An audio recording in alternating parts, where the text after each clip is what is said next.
Greetings everyone, and here I am back with another review, a rough and ready review of some cheap tat I found on the internet. The SQ8 action camera. Well, it was described on eBay as an action camera, but when you get it, you kind of go, it's a sort of action camera.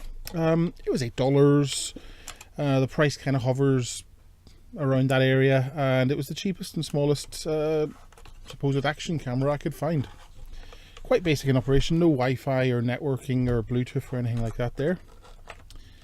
It's the camera itself, and what came with it was a little holder, a bit flimsy, so you attach the camera in like that there.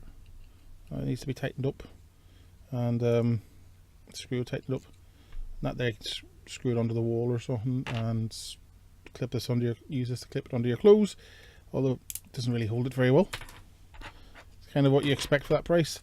There were some instructions, which as you can see I've really gone through several times, written in the smallest font I think they could get onto the paper and in the worst translation possible. But yeah, the camera itself is fairly straightforward, so it's not the hardest thing to figure out.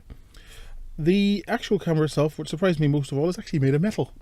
Usually these are made out of a really nasty, cheap, tacky plastic, but no, this is metal. It's fairly hefty.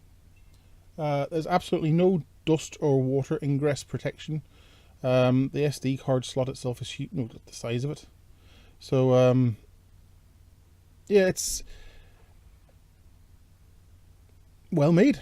Even if there is dust and water ingress, no, this is something you could easily feed to a horse, thinking it was a pill. But I wouldn't recommend that. And I'm sure if you ate it yourself, it would pass through. It would hurt, but again, I don't recommend it.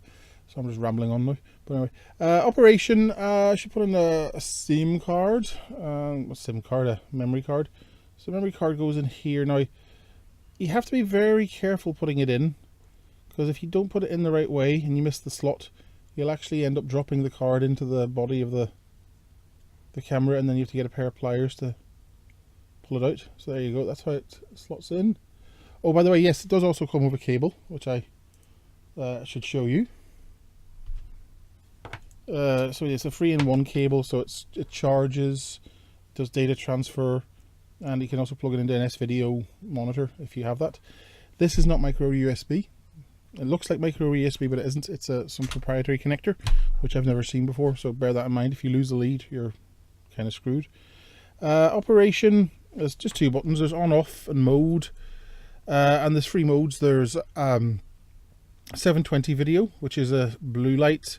There's oh, it's telling me the card is faulty. Anyway, never mind. I don't actually have a spare card right now. I think that card might actually be faulty. But yeah, so there's three modes. There is 720 video, 1080 video, and still photography. And within that mode, you also get the option of switching on and off the infrared lights for night vision. And there's also a motion capture function. So to switch between modes, you press the mode button. Blue light is 720 video. Blue and red light at the same time is 1080 video. And a steady red light is photo mode. And to start filming, you would press the on-off button once, and the lights go out to tell you it's filming, which doesn't make any sense. And then when you press on-off again, and that brings the light back, and then you know it's stopped filming. Say with photography, just pressing the on-off button, it'll take a photograph. And if you want to go into night mode, you press the on-off button for 2 seconds, and that brings on the infrared LEDs. And if you want motion capture, you hold the mode button down for a few seconds. Although I have not been able to get the motion capture mode working. I have struggled with it, and I just cannot get it to work. But everyone else works fine. So enough of me rambling on. Let's go and have a look at how good the video this thing produces. Well, here we go. The first thing I'm going to say is, yes, the video is going to be quite shaky, and I do apologise for that. So if you don't like shaky video, you might want to skip on a minute or two. The camera has no inbuilt stabilisation, and it's also so small that it's hard to really keep it steady. It's just so small, and I'm holding it in my hand here. If I had attached it to my clothes, it would probably be swaying about even more, but I think what you can see is that it's actually got a pretty decent amount of detail and sharpness for a camera of this size and price. As we come around the corner here, I'll stop and you'll be able to get a bit more of an appreciation of this as I stop shaking the camera so much. Coming up any second now.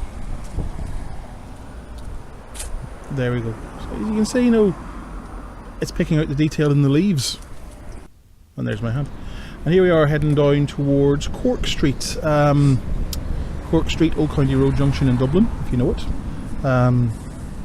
So you can see the leaves there, plenty of detail, they're not blurred.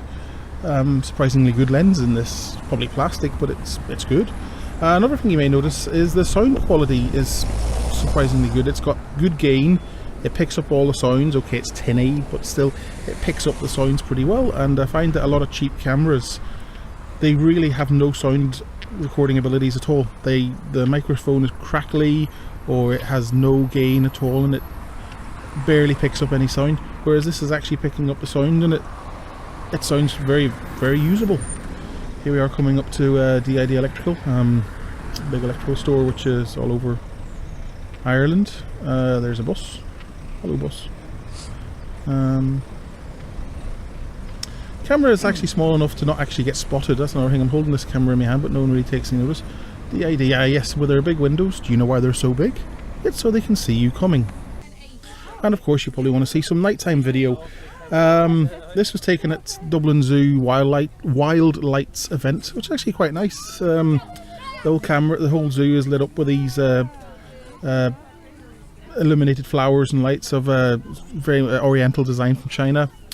It's good. Is it €70 for a family ticket good? Not really, but you know, it's alright. As you can see, it seems to be doing an okay job. You know, it's not the sort of quality you would want for recording your family as a what's the word, for posterity. Yeah, that's keeping a video for posterity. But you know, I'm starting to think more that this is more of a spy camera than anything really, or a sort of camera you take into a review, a performance review, and you want to record your boss saying something he really shouldn't say. Look, there's the wee man, and there's the wee girl. It's a very small camera. And there's a load of people, and there's the lake, and they've got like big light sculptures on the lake. It was all very impressive.